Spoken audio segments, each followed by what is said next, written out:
All right, everybody, so welcome back to another episode of Colton Posey Fishing. So today we're going to be talking about 5 baits that you can use no matter where you are in the country that mimic threadfin shad, gizzard shad, blueback herring. It doesn't really matter. You can use it on just about any lake, but during this time of year, during the fall, these are great baits that you can use. You can adjust, your sizes, your speeds.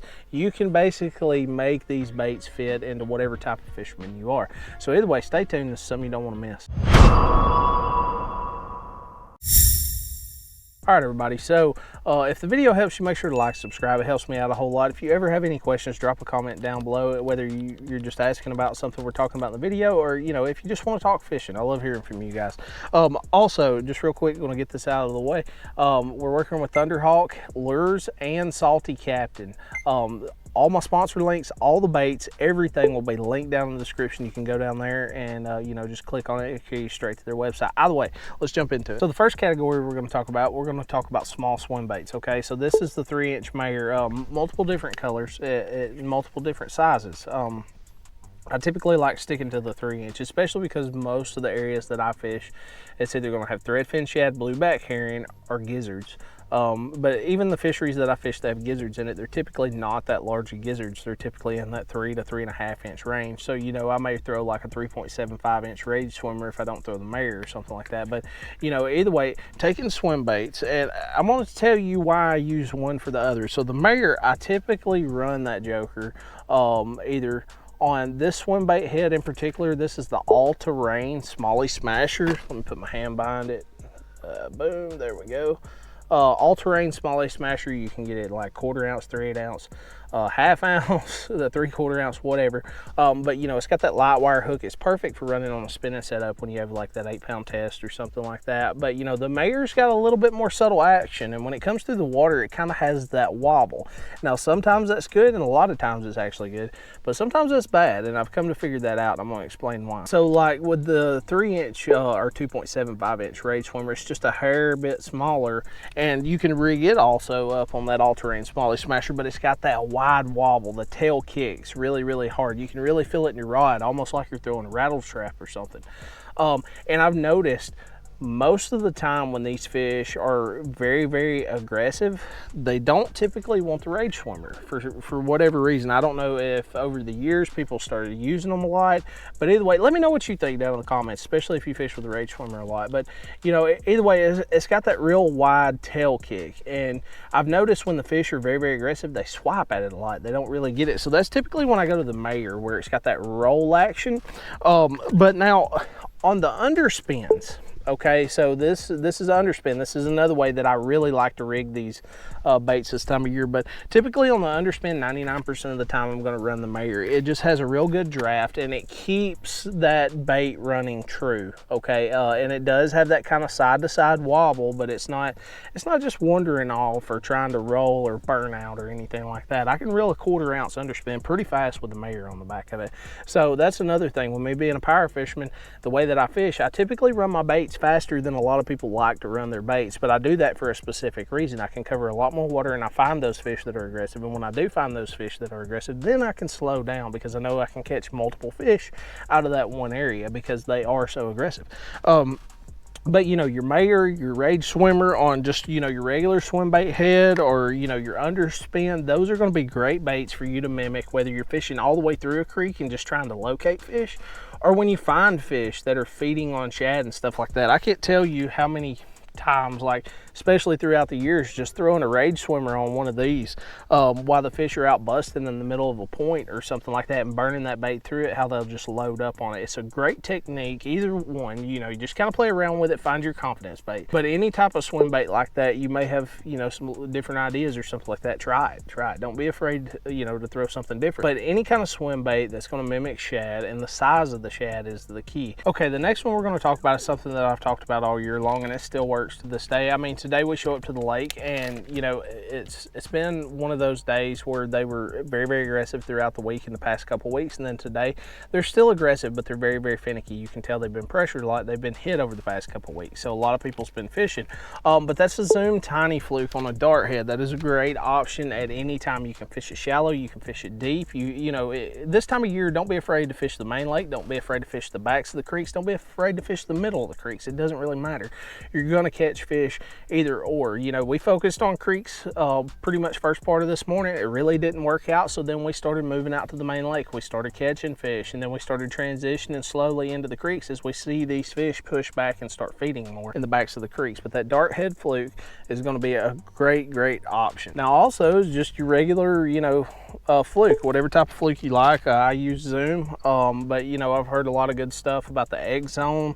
But you know, either way, there's tons of flukes out there, but either way, I like to rig mine a little bit different. So as you can tell, I've got a treble hook in mine, and you know, if you haven't saw how I rig a fluke with a treble hook, it's super simple. Just go to my reels, and you know, I'll show you. It takes like 60 seconds to rig that fluke up. It's not that bad. It is annoying because you know, once they start short striking it and stuff like that, they're going to pull it off a lot. But rigging that bait up on a treble hook, your catch ratio is going to go way up this time of year, especially when they're chasing shad, and you're going to have a lot of small fish chasing your baits this time of year. So you know, them tearing the tails off and stuff like that, it's going to happen a lot. It's just part of it. But the dart head kind of, you know, helps a little bit with that, because you're actually going to get the fish in the boat. But you know, when you're targeting those bigger fish, or whether you're targeting fish that are chasing a bigger type of bait, then you can throw that fluke. It's a great way to cover a lot of water. The only thing I suggest, if you're going to be throwing it to cover, or you know, grass or anything like that, make sure to just straight up Texas rig it to expose the hook, and you know, do it that way. Don't do it with that treble hook. You get hung up a lot. Now the next one we're going to talk about is one that I absolutely love to fish year round. It doesn't matter whether it's winter, summer, fall, it doesn't matter. Now during the winter and the spring, I'm going to run a little bit different. You know, I may have a willow and a Colorado kicker, or during the winter, you know, I'm going to go with a double Colorado. But you know, either way, that's a spinnerbait. You know, I love fishing a spinnerbait. Now this is the spot sticker spinnerbait, multiple ranges of colors. But the reason that I like the spot sticker, this is a heavy spinnerbait. This is like a 1/2 ounce, but it's still small. It's a mini me. And you can burn this bait. You can move it so fast without this bait burning out and trying to roll over on its back or its side or stuff like that. It'll run straight and true. You can pop it. It flares a lot. It's got a great action in the water. It's one of my favorite spinner baits, especially when the wind's blowing. So, you know, when the wind's not blowing, I'm typically going to be throwing, you know, that 1/4 ounce War Eagle up to a 3/8. It just depends. But typically, if I'm going with the double willow, I'm definitely going to throw the 1/4 ounce, just because it mimics those small thread fins so much better. If I'm around gizzard, I'm going to throw the 3/8 or the 1/2 ounce.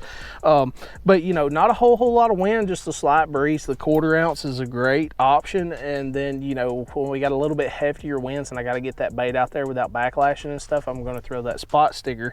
And I'm burning this bait close to any type of cover that I can get to, because with the spot sticker, 90% of the time, if that wind's blowing real hard, we got a cold front coming in, or the cold front's already here. So when that gets here, these fish are going to push tight to cover, just like I was talking about in the I think it was my last video. But you know, either way, they're going to push tight to cover. So you know, that spot sticker is a great way to get that bait in there, get that bait out. You can get those fish out.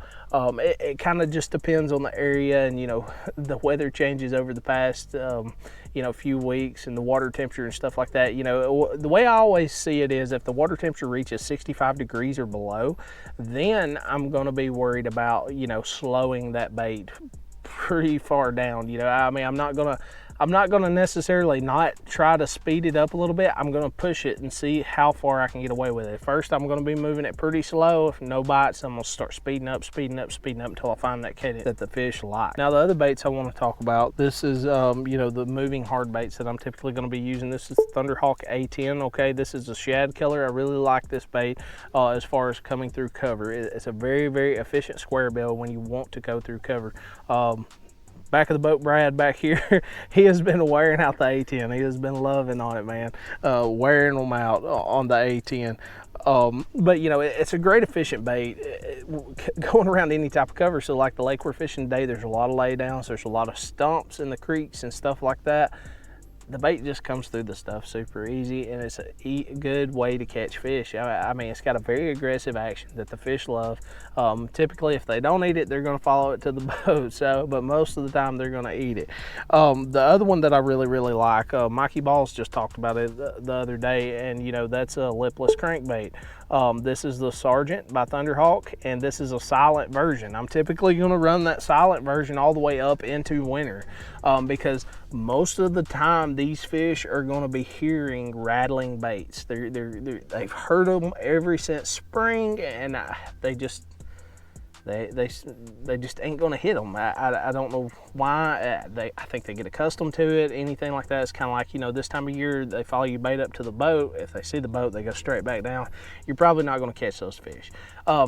So, you know, running that silent bait, being able to rip it through grass or fish it at any part of the water column efficiently, whether I want to fish it fast, fish it slow, it doesn't really matter. I can just cover a lot of water. And one of the biggest things that I like about it too is it sits pretty hard nose down, just like the A10 does, and this bait will actually roll, you know, over cover. So it's a great way to go through cover and stuff. That's the reason I used the War Pigs for years, was simply because I could throw that lipless crankbait up in areas I couldn't throw other crankbaits without it getting hung up. The War Pig really went through that stuff very efficiently, caught tons of fish that way. The Thunderhawk is very, very similar to that, but they're different in the aspect of silent crankbaits. When you buy them straight out of the package, they got the EWG hooks. That's one of the main things to me. You know, I don't have to go and swap stuff out. But, you know, either way, guys, I hope the video helped you. If it did, make sure to like, subscribe. It helps me out a whole lot. Don't forget, comment down below if you got anything to add or questions, or if you just want to talk fishing, doesn't really matter.